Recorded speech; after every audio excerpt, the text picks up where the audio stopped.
ओम शांति। 21 मई। आज बाबा हम सभी को बहुत रूहानी नशा चढ़ा रहे हैं और याद दिला रहे हैं। बच्चे, तुम्हें सदा स्मृति रहे कि अब ये खेल पूरा हुआ। हम आत्माओं को अपने घर वापस चलना है। बुद्धि घर में लगी रहे, यहाँ से चारों ओर से ममत्व मिटता चले।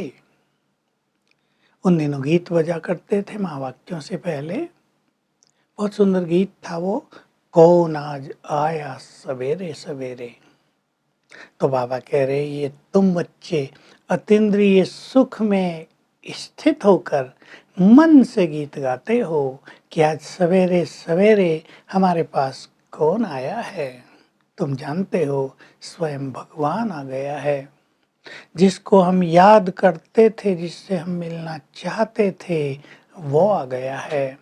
वो स्वयं आकर हमें पढ़ा रहे हैं और मुख्य शिक्षा ये देते हैं, बच्चे देही अभिमानी बनो, आत्म अभिमानी यानी सोल कॉन्शियस बनो।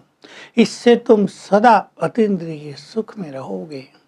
बाबा देहभान छोड़ने की बहुत सारी विधियां कराते रहते हैं। देखो, ये दादा भी है, बड़ा जवाहरी था, राजाओं महाराजाओं से, बड़े बड़े सेठों से कनेक्शन था, तो देवान था। इसने देवान को छोड़ने के लिए बहुत मेहनत की है। तुम बच्चे भी देवान से मुक्त होने के लिए पूरी मेहनत करो। बाबा उन दिनों शिक्षा देते थे, आज भी वो दे रहे हैं। 108 चत्ती लगाओ, कपड़े पहनो, टुक्की 108 पीस जोड़कर फिर कपड़े पहनो तो देहभान टूटे। हर तरह का कार्य करो ताकि जो देह का नशा रहता था, अपने पद पोजीशन का नशा रहता था, वो टूट जाए।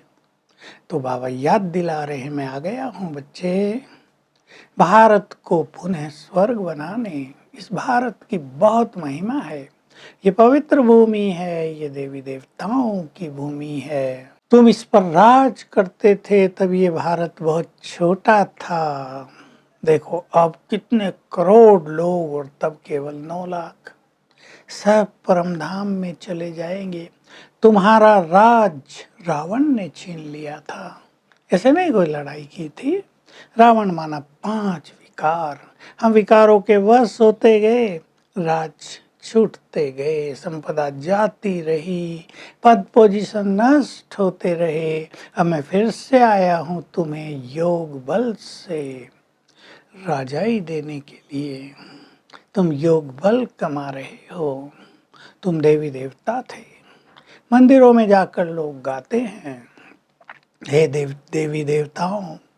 कोई माता पिता कहते हैं, आप सर्वगुण संपन्न हो, हम नीच पापी कपटी हैं, रहम करो, हम पे तरस करो। बाबा कहते हैं, मैं कोई तरस नहीं करूँगा, इसमें तरस की बात ही नहीं। तुम्हें स्वयं को स्वयं अपने पर तरस करना होगा, यानी इन विकारों को छोड़ने की मेहनत करनी होगी, अपने को पुनः सर्वगुण संपन्न बनाना होगा। तो बाबा आज बार बार याद दिला रहे हैं, तुम्हें अतीन्द्रिय सुख में झूमना चाहिए। ये खेल अब सृष्टि का पूरा हो रहा है। इस कांटों के जंगल को आग लग जाएगी और तुम्हें नशा है। सिंधी में एक कहावत है, मिरवा मौत मलू का शिकार। तो तुम्हें नशा है, संसार तो समाप्त होगा और हम फरिश्ते बाबा के साथ अपने घर जाएंगे, फिर अपने राज में चले जाएंगे। तो तुम्हें ये अतीन्द्रिय सुख बहुत रहना चाहिए। कौन हमें मिला है, कौन हमें पढ़ा रहा है, सृष्टि के आदि मध्य अंत का ज्ञान दे रहा है, ज्ञान का सागर है। तुम उसे बुलाते आए, अब आ गए हैं, तो सदा इसी नशे में रहना चाहिए। मैंने आकर तुम्हें ज्ञान का तीसरा नेत्र दिया है। तुम अब जानते हो, इन आँखों से जो कुछ हमें दिखाई दे रहा है, ये सब सतयुग में नहीं होगा, ये सब यहीं समाप्त हो जाएगा। हमें सब कुछ छोड़कर अब चलना है। इसलिए देह से न्यारे होने की वैसे ही प्रैक्टिस करनी चाहिए जैसे एक वस्त्र उतार कर हम दूसरा पहन लेते हैं। बिल्कुल मैं आत्मा इस देह से न्यारी हूँ। ये बार बार अभ्यास करते रहना, चलते फिरते अभ्यास करते रहना चाहिए। तो तुम्हें बहुत खुशी रहनी चाहिए। स्वयं भगवान हमारे लिए दैवी राज की स्थापना कर रहे हैं। हम अब इस दुनिया से निकलकर उस दैवी स्वराज में जाएंगे। तुम देख रहे हो, बहुत नए नए बच्चे भी आ रहे हैं, तेज पुरुषार्थ कर रहे हैं, और जो देवी देवता कुल की ऊंची आत्माएं हैं उन्होंने भक्ति बहुत ज्यादा की है। वही अब ज्ञान योग में भी बहुत तीखे जा रहे हैं, तीव्र पुरुषार्थी हो गए हैं, और वही फिर से जाकर उच्च पद भी पाएंगे।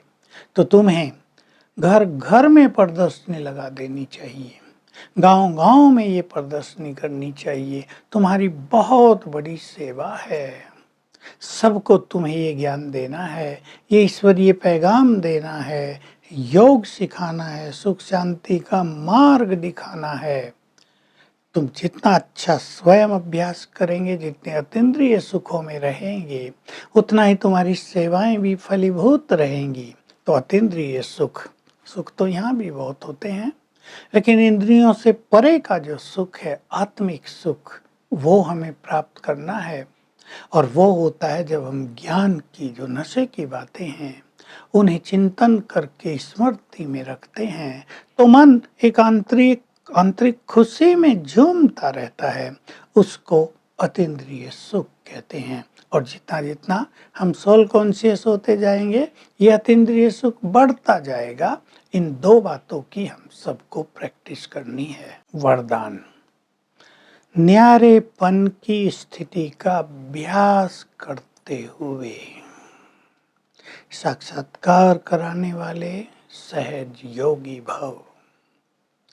तो जैसे कईयों को सारे दिन में भी 2-3 ड्रेस बदलने की आदत होती है, भाई काम करना है, वहाँ कपड़े मैले होंगे, ड्रेस दूसरी पहन के जाते हैं, घर आते हैं वो बदल देते हैं, फिर कहीं और जगह जाते हैं तो तीसरी पहन लेते हैं। तुम्हें भी ये देह रूपी वस्त्र ऐसे उतारने का अभ्यास होना चाहिए। अगर तुम ये अभ्यास करते रहेंगे तो तुम्हारे द्वारा फरिश्ते रूप का और भविष्य देव स्वरूप का दूसरों को साक्षात्कार होता रहेगा।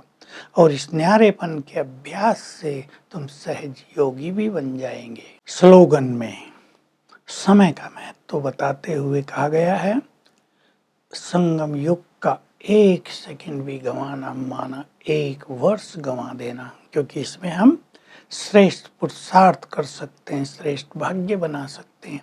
तो आज सारा दिन हम इस चिंतन में रहेंगे, ये जो कुछ दिखता है वो नहीं रहेगा, और मैं आत्मा अब बाबा के पास फरिश्ता बनकर घर जाऊंगी।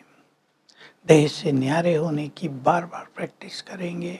जैसे देह लोप हो गया और बच गई केवल मैं निराकार आत्मा। हर घंटे में एक बार ये फीलिंग करेंगे, अतीन्द्रिय सुख भासने लगेगा। ओम शांति।